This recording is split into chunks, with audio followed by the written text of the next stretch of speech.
Welcome to Houston Sports Talk with your host, Robert Land. Thanks for checking into the best Houston sports podcast. Robert with my co-host, Sports Radio 610, Shaun Bijani. And in this one, we look at key Texans off-season questions like free agent keepers and how the past might teach us about the future. But Shaun, we haven't heard your reaction since the Ravens game. What did you think? Any surprises? Yeah, I was surprised that it wasn't more of a ball game beyond the third quarter, really mid-third quarter. It's just it became pretty apparent that the Ravens, they weren't going to give CJ any time. The Texans offensive line wasn't going to give CJ any time to operate. You know, if you think about it, like maybe we shouldn't be surprised. You knew how good the Ravens were going into the game. You knew that since week one, as improved as the Texans were, the Ravens were really good too. They cleaned a lot of things up. But man, I mean, if that's not your favorite to win the Super Bowl right now, then I don't know what to tell you. They just look that good, that complete. And I just think their defense was suffocating, overwhelming. It was really kind of a microcosm of what you should have already known about the Texans already, the things that we've been talking about all season long.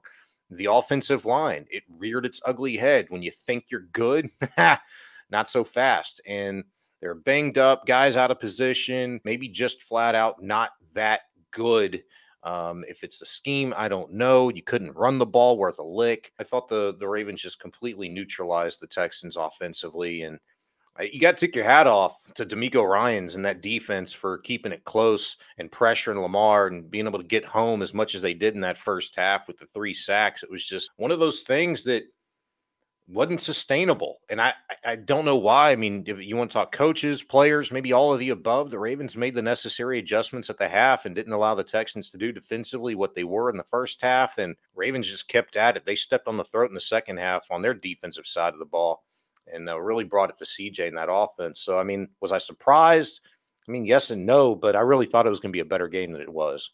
Yeah, I simplified it in our post-game show and, on social media that day. I just simplified it to the Texans just weren't good enough in the trenches on both sides. And we knew going into the game, the Texans offensive line was going to have issues with the defensive line of the Ravens. But on the other side, I felt that was some of the same things. I mean, there was some back end stuff as well, scheme stuff like that. Yeah. I mean, it was rough, but I tell you what, CJ Stroud was asked if that's going to be kind of a chip on his shoulder type of a game. And he basically said he doesn't operate in that world anymore. It's a waste of his time, basically.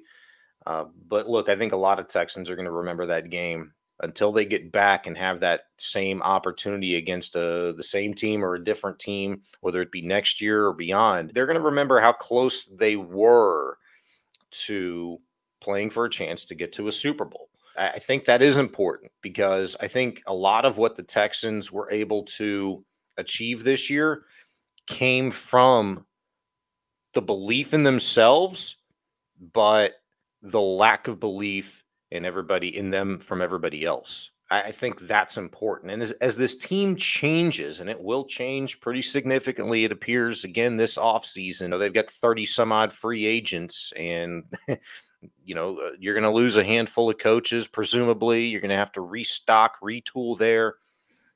You're bringing in different people, different mindsets, different characters, and you've got to get them to buy in. Next year, the expectations are going to be different, as they should be. It's not going to be, nobody expects anything from us. Let's prove them wrong. It's, no, we expect you guys to be pretty good. What are you going to do with it? So it's going to be interesting to see how they go forward there. Yeah, we need to get to some of the questions moving forward, but a quick reminder, look for our last show with friend of the show, retired Astros broadcaster Greg Lucas. Good stuff on Billy Wagner's Hall of Fame denial, the Josh Hader signing, and new Astros Hall of Famer Ken Caminetti with some stories about him. Tomorrow, keep an eye out for some Rockets conversation with one of our Rockets regulars. Let's get back to the Texans, though, and Shaun, lots of teams interviewed Bobby Slowik. Is he ready to be a head coach? I personally don't think so, and I personally believe that he doesn't think so. He's meeting with Washington again, I believe, today on Wednesday. I think in person. He already had a virtual deal with them this past weekend after their loss. I wonder what that's like. You get your teeth kicked in, and the very next day you're interviewing for a job. That's got to be rough, but kind of weird.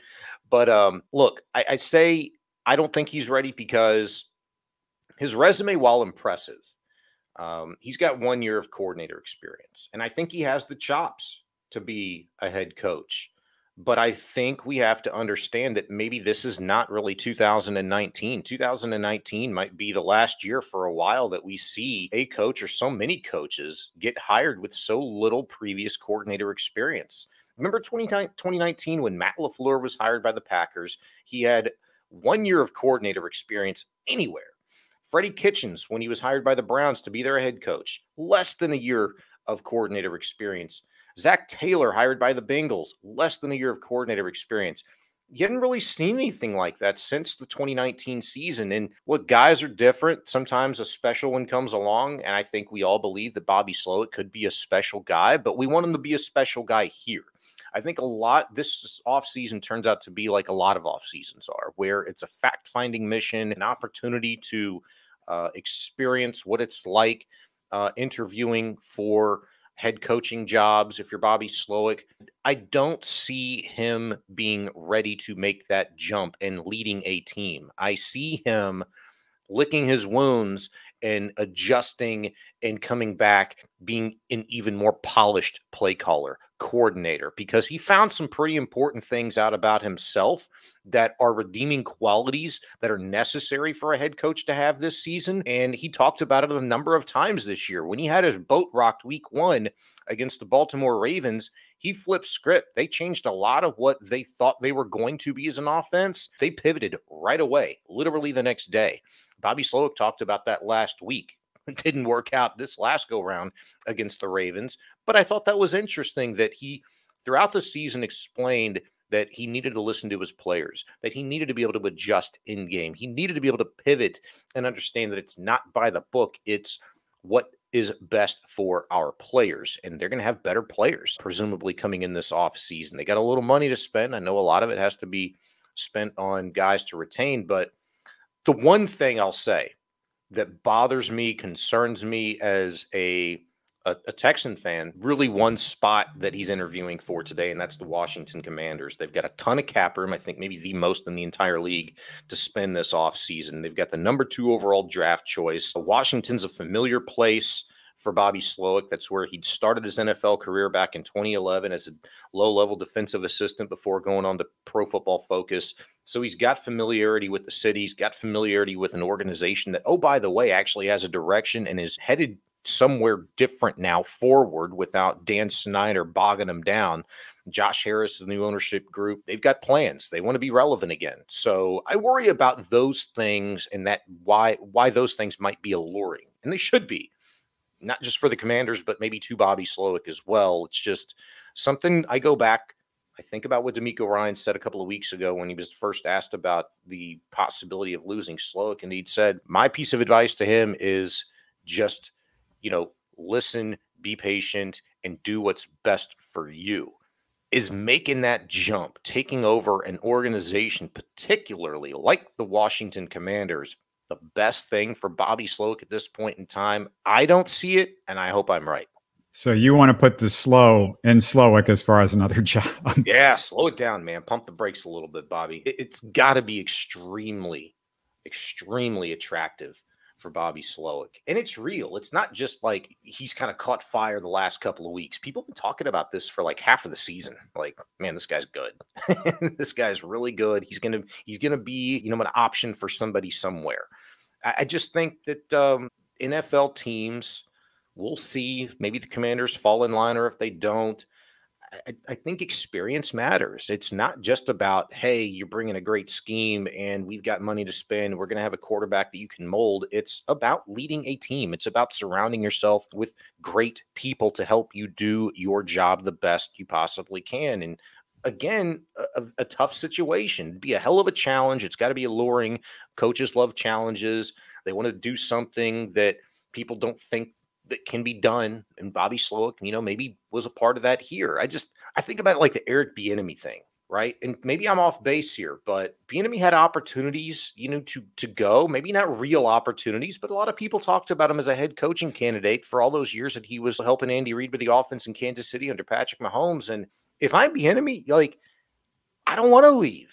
I got the sweetest job ever. I got Patrick Mahomes as my quarterback. We run a great offense. I got one of the greatest head coaches ever. If I'm Bobby Slowik, I'm looking at this like this is an opportunity to build something really special here with maybe one of the top quarterbacks in the league for the foreseeable future in C.J. Stroud. Why would I want to leave just yet? Let me see what I can do.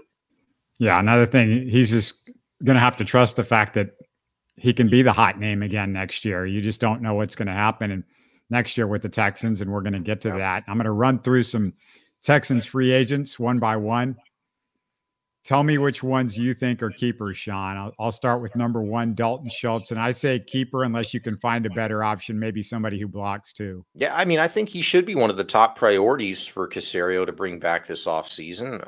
I think he could and should get a nice sized, multi-year deal based off of the performance that he'd had this year. It was right in line with the numbers that he'd put up previously in Dallas. He should be a top priority, but you should also be looking, right? And see what makes the best financial sense for you, who's the best fit for your team, for your scheme. And maybe those questions are in flux. It depends on the future of Bobby Slowik, right? Because if he leaves, do you pivot to Gerard Johnson? Well, Gerard Johnson's taking job interviews for an offensive coordinator position. Would he stay with the Texans as the OC? And is he the best man for that job? You're not going to pivot like drastically from one offensive scheme to another this offseason after you had so much success with Stroud and this. You got to find the right guy there too. And then they might have a different idea of what they want in a tight end particularly. So it's a very influx, fluid situation. But Dalton Schultz, let's just keep it with him. I mean, he wasn't exactly C.J. Stroud's safety blanket to start the season as we all thought he would be. It took him a little while to come along, but he did. He became a reliable, consistent option for CJ. And I think what we probably won't end up giving Dalton Schultz enough credit for is really been maybe the last third of the season. He became a more than serviceable blocker.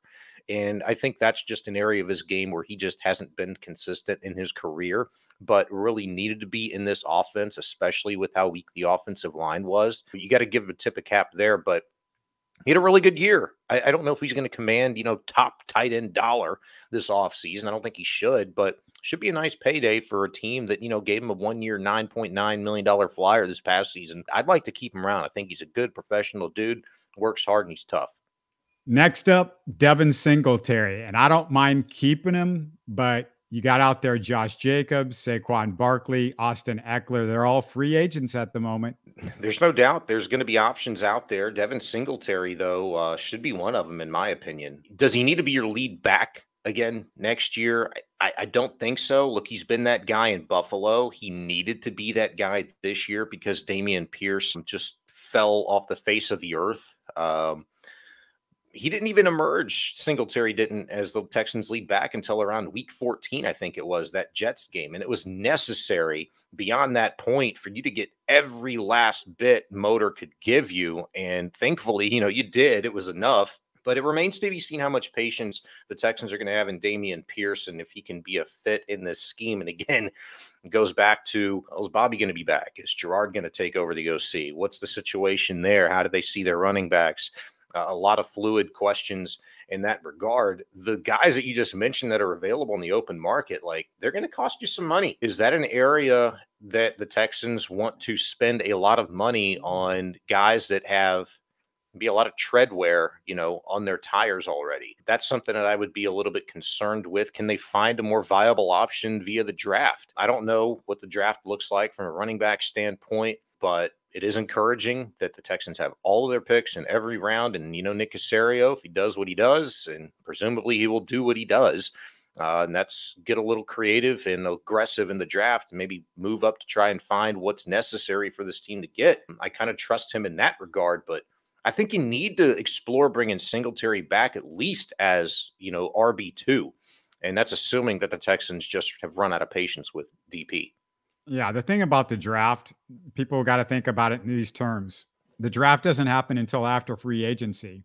And really what free agents are doing is giving you a guy that you know can do the job in case you do not find the guy that you want in the draft. And, you know, that's the thing is these are sometimes like cushions for that. So it's, yeah, it's, you said it, it's where you want to spend your money at running back or how much you want to spend on running back, because you can spend it on Singletary and say, we're going to get somebody in the draft, or you can maybe spend a little bit more on the guy that's a bigger guy prior to the draft. And no, I don't have to deal with running back at all in the draft. I don't have to force myself to draft the running back. So that's something to think about. Yeah. The next guy, Jonathan Greenard. Sean, I don't know if you need a lot of time on this. I don't. I'd say he's priority number one. He's definitely priority number one, but it's a decision the Texans are going to have to make if they want to commit top dollar to, you know, a guy that's going into his 5th year, that he was banged up this year. He's had a propensity, you know, to get banged up in years before. It cost him good chunks of the season. You know, you go back to 2021 when he led the team in sacks, I think with 8.5. I mean, he probably bests the numbers that he put up this year in 2021 if he's fully healthy. And so you look at a guy like that and, man, is this a perennial like double-digit sack guy going forward? Do you want to miss out on that? The combination that he and Will Anderson were the bookend edge rushers for the Texans in this defense this year, like you can really solidify the interior and get some better linebacker, more consistent linebacker play. It could be really sick. It's something that you're gonna have to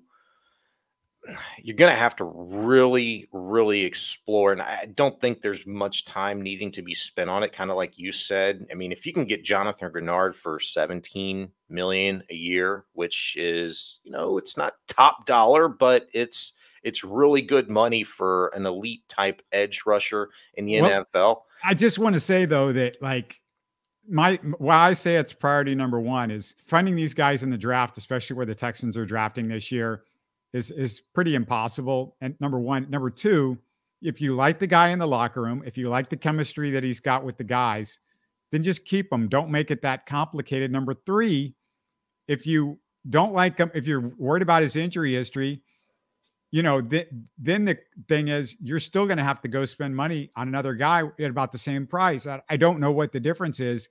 You know, those guys don't come cheap. You know, pass rushers do not come cheap. Exactly. And, you know, what better path to maybe take than the one with you've got the most comfortability with, the one that knows your system, the one that, as you all said, you know, kind of gelled with what you already have going on. With a guy like Will Anderson, you're not going to have to pay for a couple more years, presumably. I would love to have Jonathan Greenard back. I think, you know, he's been one of the true professionals in that locker room. And I think, you know, this year it's one of those things you always talk about, you know, kind of with the tongue in cheek, and you side-eyed a little bit going in like, oh, watch out, it's a contract year. The guy's probably going to have a really good season. And he did, but he played banged up, especially down the stretch. And that's the kind of level of toughness that I put a little extra value on. A guy could play or he can't. And Jonathan Greenard is an absolute baller. So if I'm the Texans and you can make it make sense financially where it doesn't hamstring you from addressing other needs on the team, you absolutely have to do it. And I think we can just say this point blank with everything. Unless it's crazy money, obviously you're not going to want to spend it. But if you feel like the value is decent, we're trying to say who are the biggest priorities of the guys that are the free agents. If you look at this roster, Blake Cashman, I'd like to keep him, but you know, that's right into what I was just saying. It's got to be reasonable with that injury history. It's the injury history. It's the fact that he was never really a linebacker before in the NFL. I mean, he was a linebacker, but he was a special teams ace. And you could say that, look, injury really kept him from showing his true colors and playing up to his potential at the linebacker position. He was healthy this year, you know, played in 15 games, or played in 16, I think started in 13, which was a career high for him. Led the team in tackles this season, was kind of Johnny on the spot, you know, a lot, whether it be a forced fumble recovery, interception, big play, TFL. He always just seemed to be in the mix. That's what you want. That's what you need from your middle linebacker. You expect that. I think he's proven enough to be a complementary piece on this team going forward,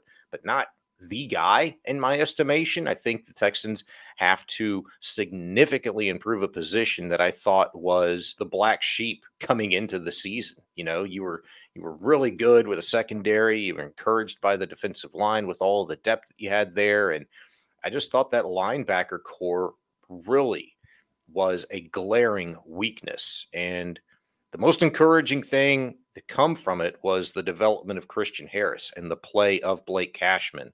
If you can keep Cash around, and he deserves a decent little pay raise, if you can keep him around, and make it pretty affordable, I'd absolutely do it because he's tough, he's smart, he's loyal, and he's a player in this defense. A guy that's coming in that had been here through the lean years and played middle school type of defense football, for a tanking Texans team to come in and, play legitimate NFL football for a real coordinator and a real scheme and to have the success that he did. I absolutely want to keep that guy. Now let's get to some guys that maybe we can be a little bit quicker with the evaluation. Steven Nelson, you got to have a vet number 2 cornerback, but it's about the price and who's available. I'm not smart enough to figure this out, Shaun, to be honest with you. I'm not married to Nelson, so it's just a matter of what Caserio thinks Nelson's worth and other guys on the market are worth, as far as I'm concerned. I don't know. He's kind of interesting. He had maybe the most interesting season out of anybody that wore a Texan uniform, if you think about where he'd come from. He went from a guy that looked, to me, in my opinion, we talked about it, to be a surefire cut after throwing daggers at Nick Caserio's wardrobe and calling him a mofo on social media and training camp. He parlayed that into a pay raise this year and put together a really good season. I think finished 8th in the NFL in interceptions. He had 4, but he's 31 years old. Maybe Nick Caserio just felt like it was out of necessity that if D'Amico was going to do what he wanted to do with this defense this year, you had to have another top-level corner to go alongside Derek Stingley, because the steep drop-off was just that. It was steep. You saw it. D'Angelo freaking Ross. They had to go out and get guys during the season to just plug in when they were hurt, especially given the fact that MJ Stewart, Eric Murray dropped off earlier in the season. So, yeah. Thing is, Nelson wants to get paid. I just don't think the Texans appear to be in line to be the team that gives him that bag. Somebody will. Everybody wants to get paid. In the NFL, you think you want to get paid and then nobody pays you. We just saw that with Dalton Schultz. So we'll see what happens with that. George Fant, look, it's a deep tackle draft, but you can't just let him walk with the Titus injury. You don't want to just throw in a rookie if Titus is hurt to start the season. And without knowing if you're going to draft a tackle, you got to keep Fant. I would have to think. I don't think you have a chance in hell in keeping him, to be honest with you. I mean, he's been a starting right tackle in this league before. You've got Titus Howard, who's going to come back. He may not be ready for, training camp, but we'll see. Fant was a starting right tackle this year, de facto. You needed him to be, and he played out of his mind. He was awesome. I think he made money, and he said a few weeks ago, like a month ago, he came here to reset his market as a backup. Well, he used to reset his market as a starter. Okay, there is going to be a team out there that presumably looking for a right tackle, and I think they're going to make George Fant an offer that the Texans can't even come close to matching, because the Texans would need Fant as a role player type, a backup. Well, the Texans are not in position to overpay anybody on an offensive line, especially just for a backup role. You've got to play your guys in position that you've paid for and locked up, whether it be in free agency, re-signing, or the draft through 2026. You know who those guys are. Your real questions are about the center guard, left guard combo. That's TBD. Titus Howard dang sure better be playing right tackle instead of George Fant for the Texans this next season. Tavierre Thomas and Desmond King. Between those two, I like King because he's also a solid punt return guy. He's more valuable. He's a better fit just as a football player. I mean, Desmond King, another guy, I wouldn't be surprised if he's not back, to be honest with you, because I think the reason why the Texans cut him outside of camp is far beyond and has nothing to do with what he brings you on a football field. It's just about maturity issues, and whether or not Desmond King has figured those out, sorted those out, and convinces Nick Caserio he's moved on and is beyond that stuff and deserves to be around here.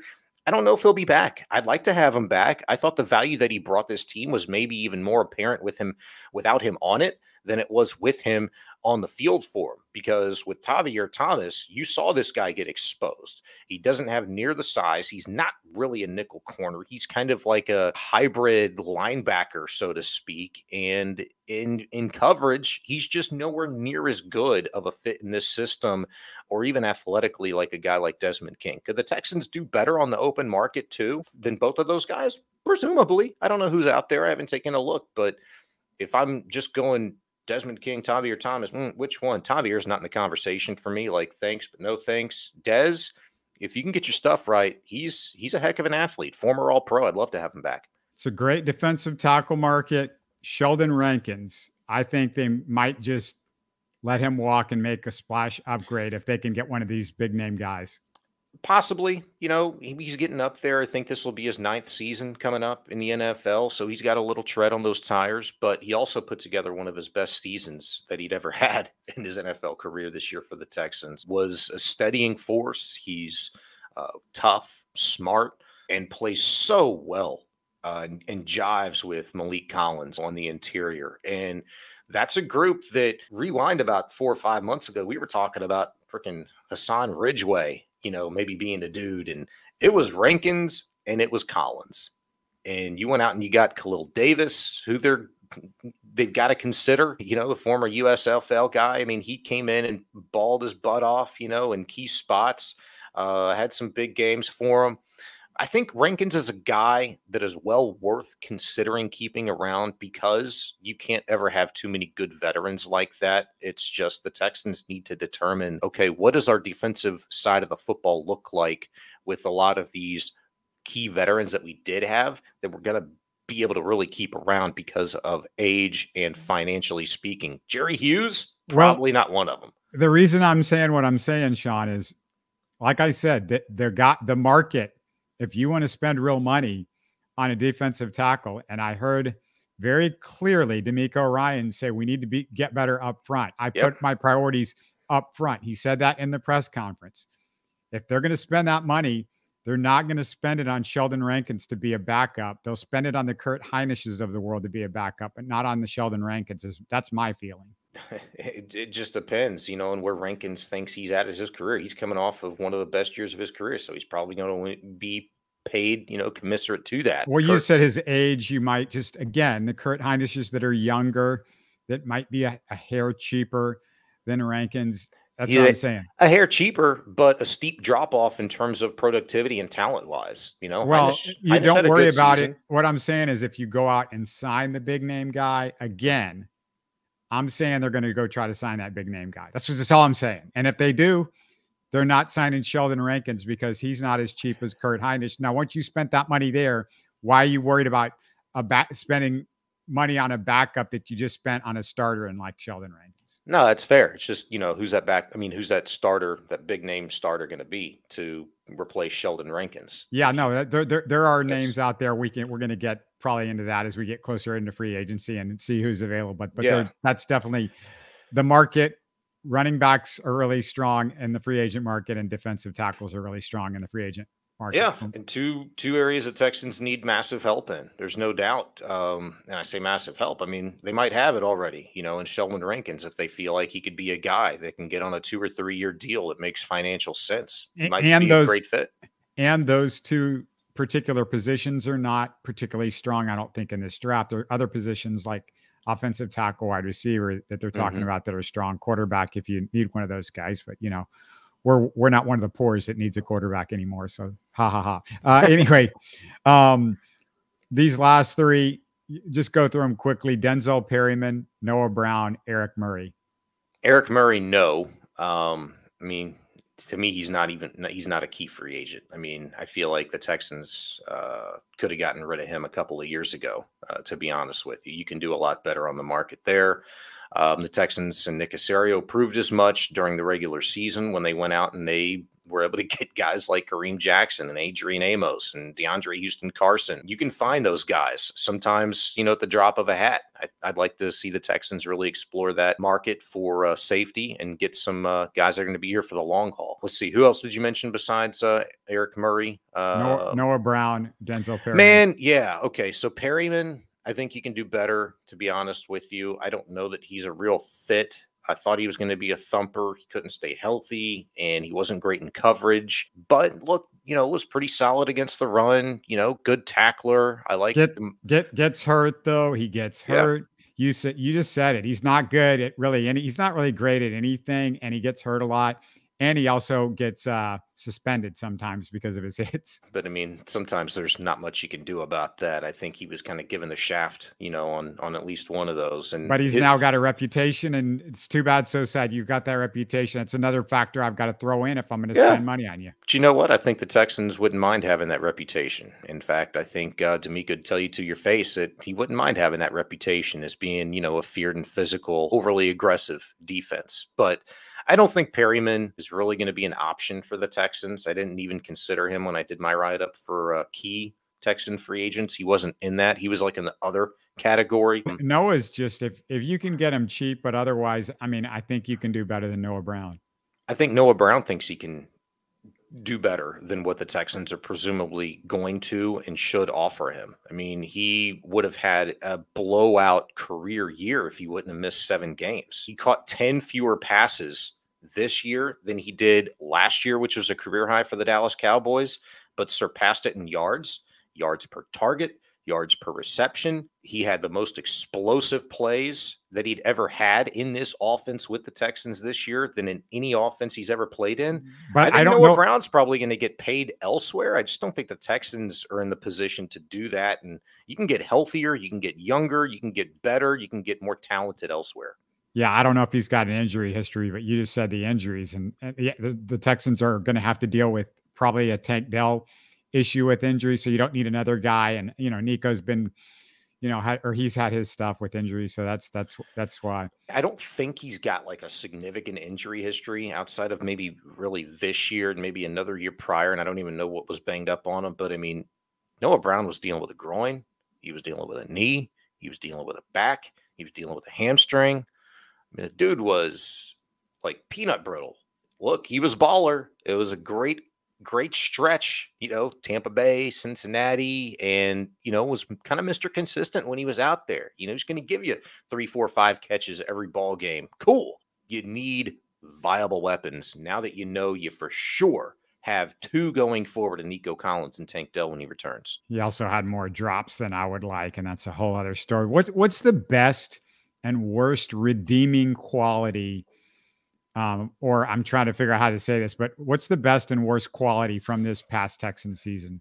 I think their best quality was their culture, the belief factor. It's something that, we're probably going to get into a little bit later when you talk about, the future and what might hold, but the culture shift, man, was just phenomenal. And it wasn't like, hey, we got a whole bunch of dudes in here that just, we got the hand pick and pluck. Now that's kind of coming this season because you're going to phase a lot of those carryovers out that you had during the lean years. The roster churned 50% this past offseason. I think for D'Amico Ryan's coming in to get the existing guys, the new guys, people that knew him, people that didn't know him and didn't know what it was all about, to all believe in themselves and play over their heads and have that kind of us versus world mentality.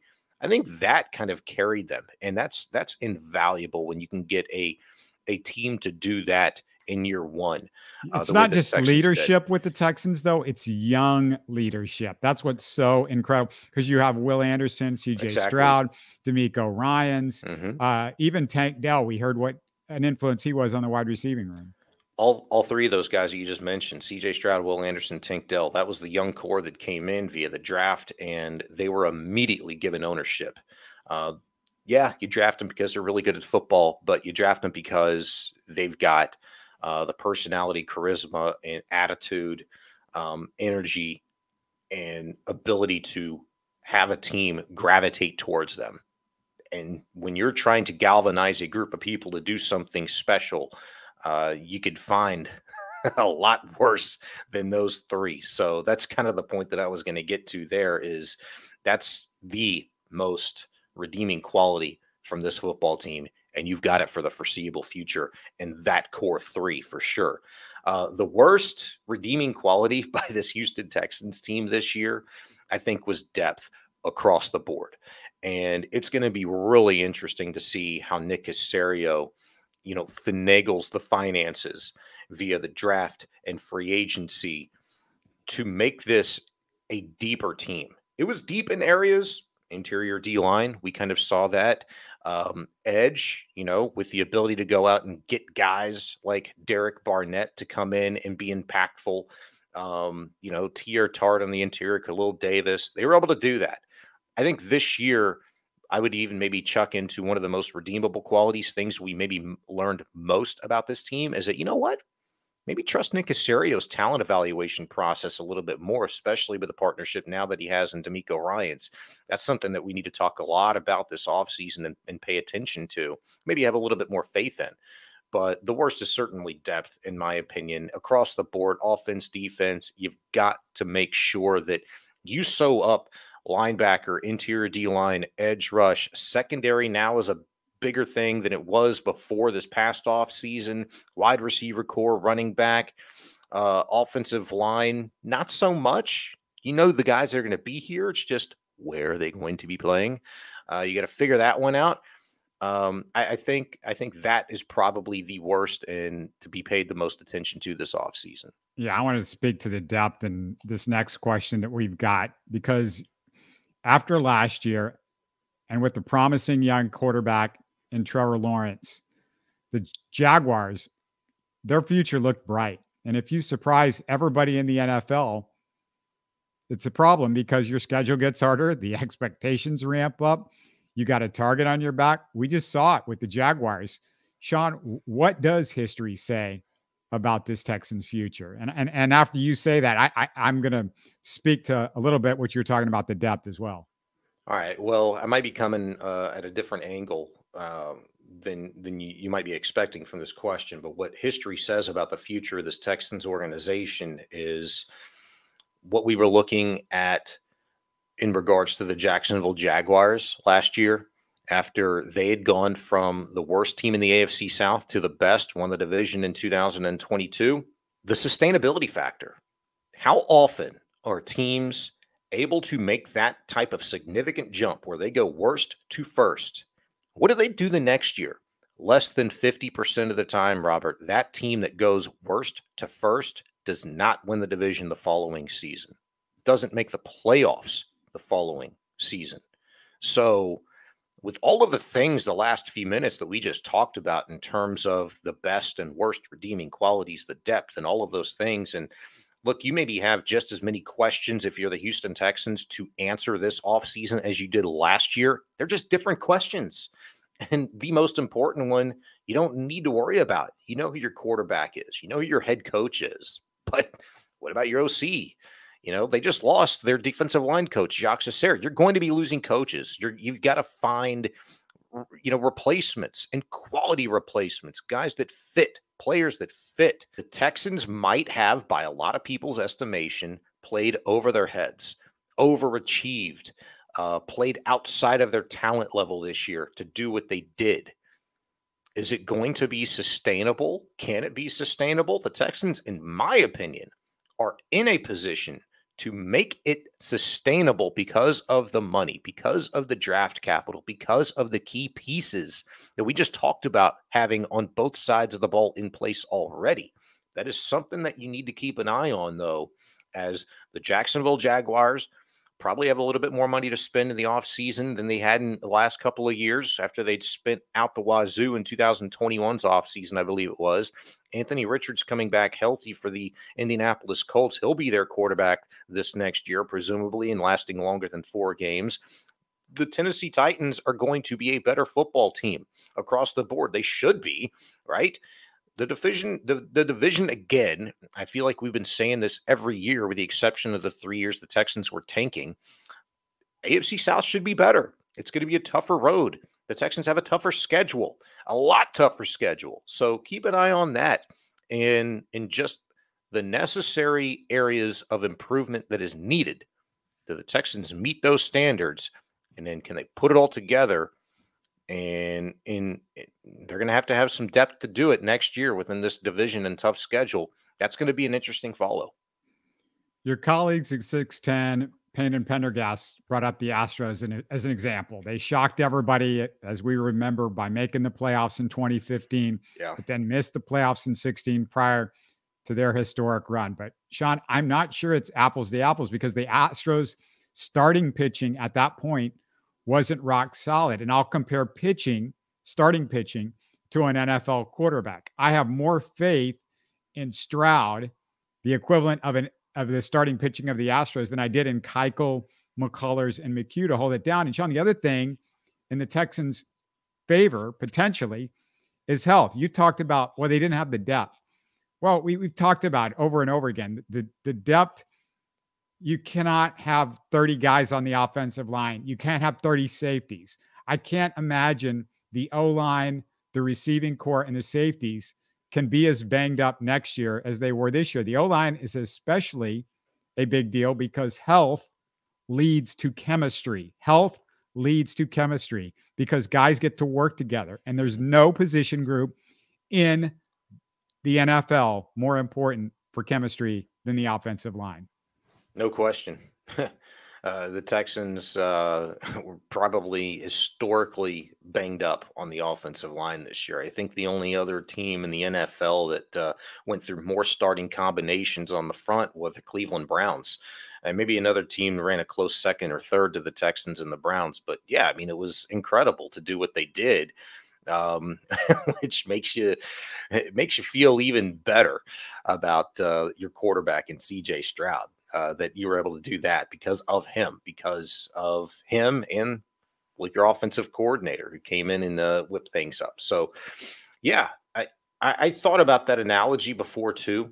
You know, are the Texans closer to the 2015 Houston Astros that kind of shocked everybody, pushed the Royals to the brink, and, you know, had an off 16 season before they made their run in 17? Or, you know, is this kind of like the 2016 version, you know, of the Houston Astros?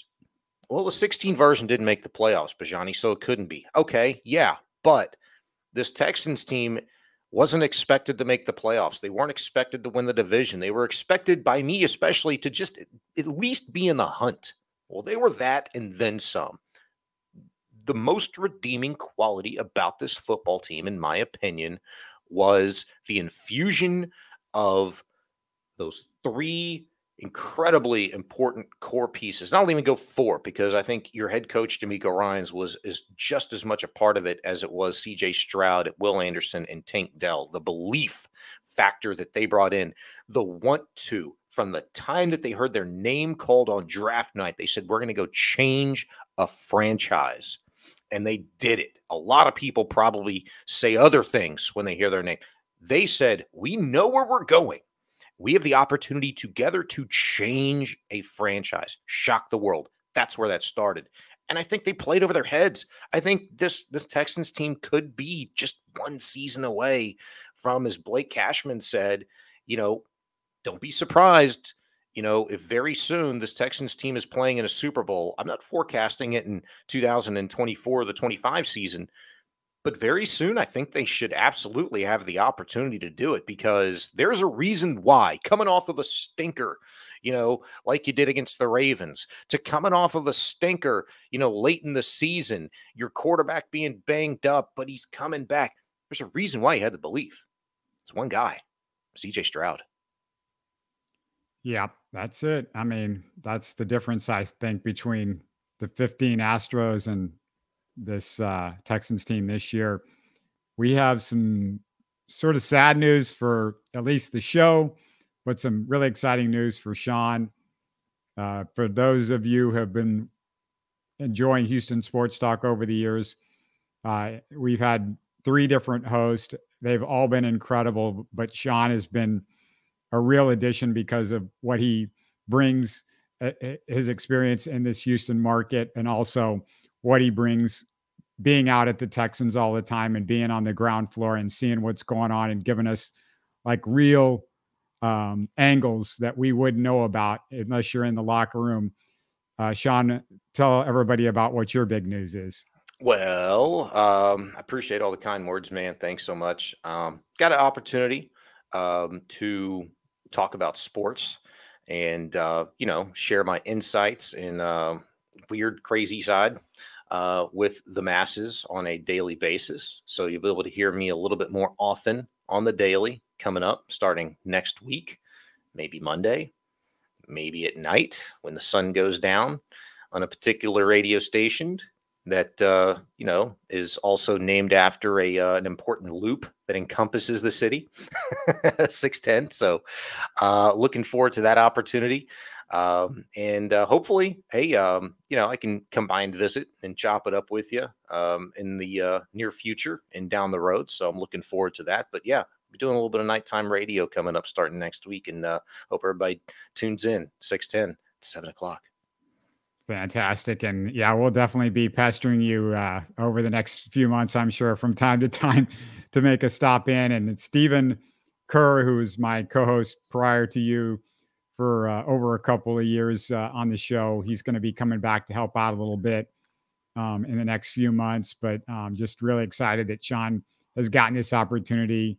We're just not colleagues here doing this, but we've been friends for several years beyond this. And, I know what this means to him to get this type of opportunity with 610. He's had some really good years over there, including some great years co-hosting with Barry Warner, the legend, and really excited to see what he can do over the next few months to the nighttime hours to sort of 610 after dark, if you want to say. Yeah. That should be pretty fun. And I can't thank you enough for doing this with me over the last couple of years. And just want to tell everybody out there to keep watching, keep listening, because if you're just started tuning into us over the last few months just because the Texans got hot, hey, we're going to have more Texans conversation for sure. There's a lot going on this offseason with the Texans. Astros, they're just several weeks away, believe it or not. I think pitchers and catchers are maybe like 5 weeks from reporting. The Rockets, for sure, we're going to be talking about every single week. The Rockets is they're going to be fighting for the play-in all the way till the end of this year for sure. I mean, that's going to be a fun conversation as the year goes on. So a lot to talk about. I hope everybody sticks with us. But again, thanks again, Shaun. And it was a pleasure, man. No, thank you. I appreciate you gave me the platform during some, tough times, man. COVID was going on. Was basically out of work, had nothing to do at the station. So, being able to chop it up, talk some sports and Houston stuff with you on the weekly, that was a saving grace mentally, to kind of let all of that out. So I really appreciate you for the opportunity, man. Thank you. You're listening to Houston Sports Talk. Hey, don't forget to support us by subscribing and commenting on YouTube. You can always listen to us on Spotify, Apple, or your favorite podcast app. Tell your friends about us and share our show links on social media. Spread the word, everybody. Thanks for listening.